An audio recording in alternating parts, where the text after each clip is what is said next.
السلام علیکم ورحمۃ اللہ۔ آفس سے جب فری ہو جاؤ تب ایک فون کال کر دینا مجھے، میں لینے آ جاؤں گا تمہیں۔ وہ ناشتے کے ٹیبل پر بیوی سے مخاطب ہوا۔ بڑی مہربانی، آپ یہ زحمت مت کیجیے گا۔ آفس ہے، کوئی اسکول نہیں جو چھٹی کے ٹائم لینے آ جاؤ گے، میں خود آ سکتی ہوں واپس۔ اس نے چائے پیتے وقت بیزاری سے اس کی بات کا جواب دیا۔ مگر میں تو اس لیے کہہ رہا تھا کہ شام لوٹتے وقت کافی دیر ہو جاتی ہے تمہیں، اور تم اکیلی۔ تو کیا ہوا، بچی تھوڑا ہوں میں جو اکیلی گھر کا راستہ بھول جاؤں گی؟ اور گاڈ سیک، مجھ پر اتنی پابندیاں مت رکھا کرو، کم از کم اپنی مرضی سے کہیں آنے جانے کی آزادی تو دو مجھے۔ اس نے شوہر کی بات مکمل ہونے سے پہلے ہی قدرے چڑھتے ہوئے اپنی آزادی کے حق میں ایک لیکچر جھاڑ دیا، اور غصے میں چائے کا کپ ادھورا چھوڑ کر آفس کے لیے نکل گئی۔ وہ اس کے جانے کے بعد کافی دیر تک وہیں ناشتے کے ٹیبل پر بیٹھا اس کے بارے میں سوچتا رہا۔ اسے اپنی بیوی سے بےحد پیار تھا، شروع سے ہی وہ اس کی بہت فکر اور خیال رکھتا تھا، مگر پچھلے کچھ عرصے سے جانے کیوں وہ اس کی اس فکر کو اپنے لیے پابندی سمجھ کر کے الجھنے لگی تھی۔ جانے کیوں عورت کی آزادی کا تصور اس کے دماغ میں گھر کر گیا تھا۔ شاید اسی لیے کوئی خاص ضرورت نہ ہوتے ہوئے بھی اس نے جاب کرنے کی ضد کی۔ اس نے آج تک اس کی کوئی خواہش رد نہیں کی تھی، اسی لیے اس کی یہ خوشی بھی مان لی، مگر اب بیوی کا بدلتا ہوا رویہ اسے تکلیف پہنچانے لگا تھا۔ نہ جانے کس آزادی کی چاہ میں وہ اس سے متنفر ہونے لگی تھی۔ وہ کافی دیر تک بیٹھا انہی سوچوں میں ڈوبتا ابھرتا رہا۔ آج پہلی بار ایک انجانے خدشے نے اس کے دل پر دستک دی تھی۔ لگتا ہے کسی سواری کا انتظار کر رہی ہیں، آپ بہت دیر ہو گئی۔ آئیں، میں آپ کو گھر تک چھوڑ دیتا ہوں۔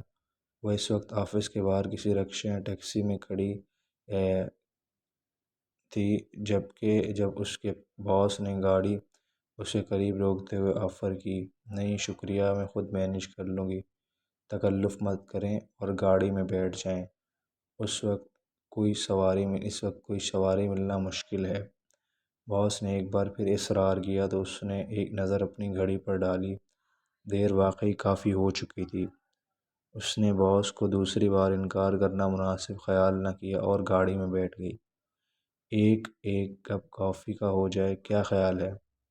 باس نے گاڑی چلاتے وقت معنی خیز نظروں سے اسے دیکھتے ہوئے ایک اور آفر کر ڈالی جو اس وقت اسے بالکل مناسب نہیں لگی، اور یکدم اسے اس شخص کی موجودگی میں عدم تحفظ کا احساس ہونے لگا۔ نو تھینکس، پہلے بہت دیر ہو چکی ہے، اس نے باس کی طرف دیکھے بغیر جواب دیا۔ دوران سفر باس کی اور بھی بہت سی ذو معنی باتوں سے وہ شدید کوفت کا شکار ہو رہی تھی، مگر ایک تو وہ شخص اس کا باس تھا، دوسرا وہ اس وقت اس کی گاڑی میں تنہا تھا۔ اسی خیال میں وہ اس کی نیت بھانپ لینے کے باوجود بھی خاموشی سے بیٹھی تھی، سفر کٹنے کا انتظار کرتی رہی۔ How dare you to touch می۔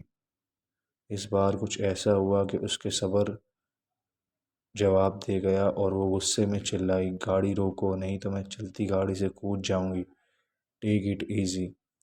اتنی ستی ساوتری بننے کی ضرورت نہیں ہے، جانتا ہوں میں تم جیسی عورتوں کو، جاؤ دفع ہو جاؤ۔ باس نے اس کے شور مچانے پر گاڑی روکتے ہوئے نہایت حقارت سے اسے اتر جانے کو کہا۔ گھر کی طرف ابھی آدھا راستہ باقی تھا۔ وہ اس ناخوشگوار اور ذلت آمیز واقعے کے بعد بہت خوفزدہ ہو چکی تھی۔ عین اسی وقت اس کے سیل فون کی اسکرین کسی میسج سے جگمگا اٹھی۔ کہاں رہ گئی ہو جان، مجھے فکر ہونے لگی ہے۔ میسج کسی اور کا نہیں، اس کے شوہر کا تھا۔ میسج پڑھتے ہی اس کی آنکھوں میں آنسو بھر آئے اور وہ تیز قدموں سے گھر کی طرف بڑھنے لگی۔ گھر کے دروازے پر پہنچ کر بیل پر ہاتھ رکھ کر جیسے وہ بھول ہی گئی۔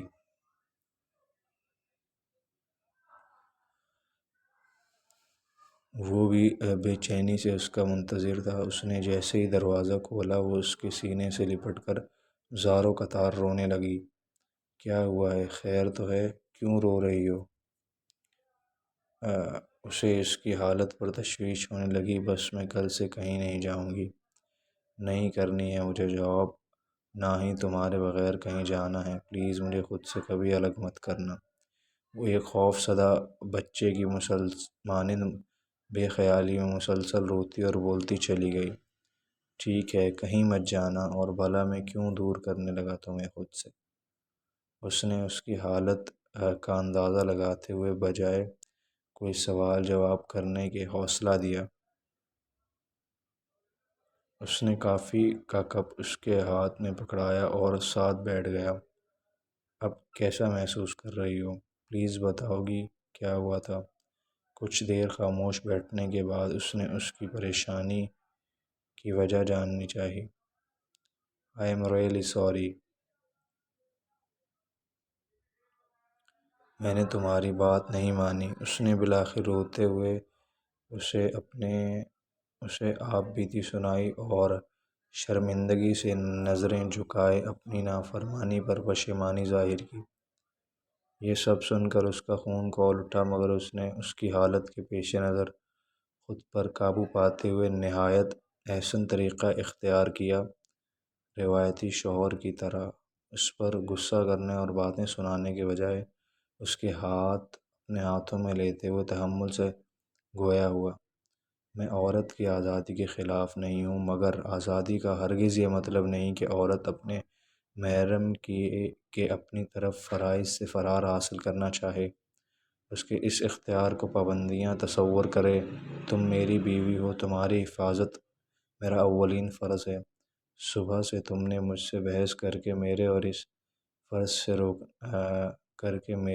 فرض سے روکنا چاہا، تو نتیجہ تمہارے سامنے ہے۔ تم میرے لیے اپنی ذات میں مکمل آزاد ہو۔ تو اگر آپ سب کو یہ ویڈیو پسند آئی ہے تو چینل کو سبسکرائب کرنا نہ بھولیے گا۔